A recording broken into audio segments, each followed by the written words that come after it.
All right. So we are here, and we're going to do this little interview, and you have a little something to read beforehand. Yes, I do. After Charles' house burned, and he left and came back, there's been a lot of confusion about what's going on. I'd like to clarify where the family stands. Everyone seems to think our family's unable to make our own decisions, and this is the farthest thing from the truth. Deborah has called, screamed at me to the point my husband's taken the phone from me, told her to shut up a minute, and she kept on, so he finally hung up the phone. This is just a recent incident. This has happened without my husband hanging up the phone multiple times, even to the point that I called my daughter in Tennessee and had her tell Deborah to leave me alone.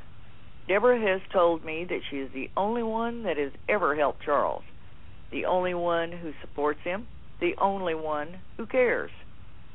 She has actually asked me to fire the attorney and let her hire a firm out of Oregon that does protests and looks into corruption. And there are no attorneys in this group. She says this will bring enough light that she knows the charges will be dropped, but this will not happen. She has put the DNA evidence out on the net, and that was a good thing. She has provided some visibility for the case, and I'll give her credit where credit's due. She has, however, done a lot of things that have caused dissent.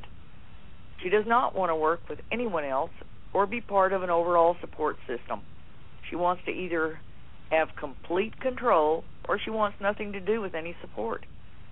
Whatever anyone else does, she tries to tear it down and destroy it.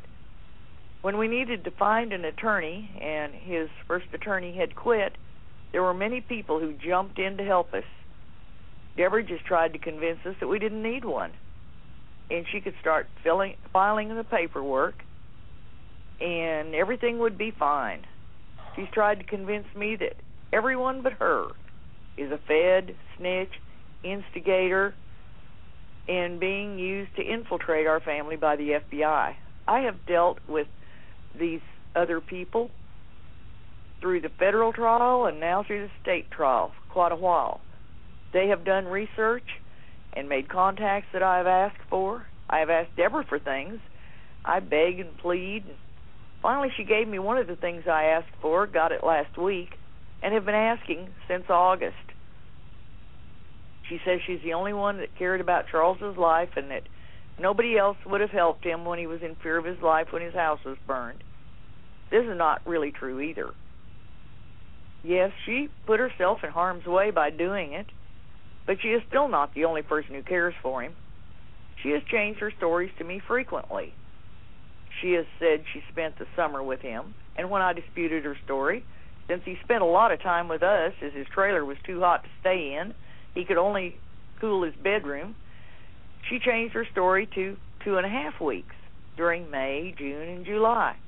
I told her I knew better than that, and she said she spent every weekend with him when he went camping. I know he went to eastern Oklahoma and met with some people and came home when he was expected and didn't go camping that often during the summer. It was just too hot. I believe he went 3 times. Charles says she was only here for 1 weekend. Deborah says she's really anxious to meet us and wants to meet us at the trial. If she had come when she was here for that weekend, we would have met her. If she had come by one of the 3 times she said she would on her way to Oklahoma City, she would know who we are. If she had called and come by the time she came to the jail to visit Charles and was denied, says she was in Duncan, she'd know who we are. When she went to Oklahoma City for the grand jury hearing, her dog was run over. I'm very sorry about that, as we have a dog that is part of our family. We don't even think of him as a pet. She alluded to the fact that during one conversation with me, it was my fault that the dog was killed because it happened on the way to the hearing, and he would still be alive if she didn't have to go. I'm not sure how to answer that one. She says things to make me feel guilty about her situation, as if all of this is my fault. I believe she could have told Charles no when he called her. I had no idea he was leaving, nor that she had anything to do with it.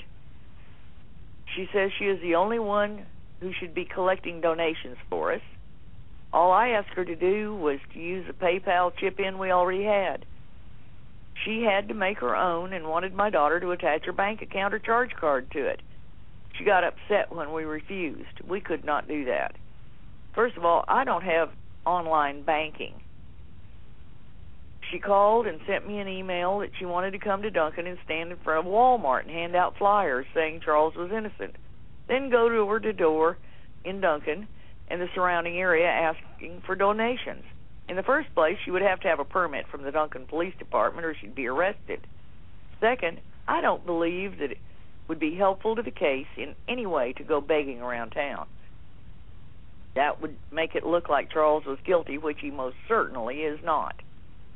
She has tried to stop anything anyone else wants to do and has tried putting words in my mouth and taking things out of context to make it look like I am supporting only what she is trying to do. There are people all over the U.S. that have contacted us with financial and prayer support. I've had a call from Hawaii, a letter from Bulgaria, and an email from Australia. Her group is most certainly not the only people supporting Charles. I'm tired of things being put out there as if she is the only person in the entire world that's trying to support him. The things she sent him that she wanted him to sign and file in the court system let him know that she was not listening to what we wanted, only to what she wanted to do. Charles asked me to ask her to please not come to the trial, and I did. She is still coming and refuses to listen to our request. We want people to work together and not try to be the one and only for helping. There has been too much infighting with her instigation. She blames everyone for everything except herself. Since she is so knowledgeable about the case and she can do everything herself, I would be really interested to know where she acquired this information. There's a lot of evidence that I know she has no access to, but talks as if she knows. I would like to know her sources. She has said that the attorney we have now was chosen for us by the people surrounding us, and that they are part of a government conspiracy. I do have a mind of my own, and talked to several attorneys before choosing this one. I wish she would give me a little credit. She really thinks that the louder she hollers, the more believable she is. But the louder she hollers, the more I only hear the hollering, not what she's saying. I am really over people telling me how I have no idea what is going on and that I should only listen to her. If I thought the other people I had been dealing with for so long were part of the problem, I would pull away from them too. I have personally asked her to stay away from the trial, that it was the wish of Charles. My answer is that she has integrity, and now Charles is not keeping his part of the deal. So, since she has integrity, she is coming and continuing on no matter what. I told her she needed to go take care of her daughter, and she says that since she started helping Charles, her life is already ruined and she cannot go home. According to the things she has written and said, she is the only person now or ever who has supported Charles. This is not true. There have been many others, and I am appreciative of all ideas and help, not just one person. I'm sorry she feels the way she does, but surely would like to have cohesiveness and quit wasting time with playing the blame game. It detracts from the truth, wastes time, and when people hear this, they back away and will not help financially or spiritually. Charles is innocent of these charges. There may be a conspiracy, but that is not what we're fighting at this point. There are charges he is not guilty of, and I would appreciate the support of all, either financially, if you can, or with prayers across the country, as God can be there and go before us to prove the truth, whatever evil tries to do to Charles and us.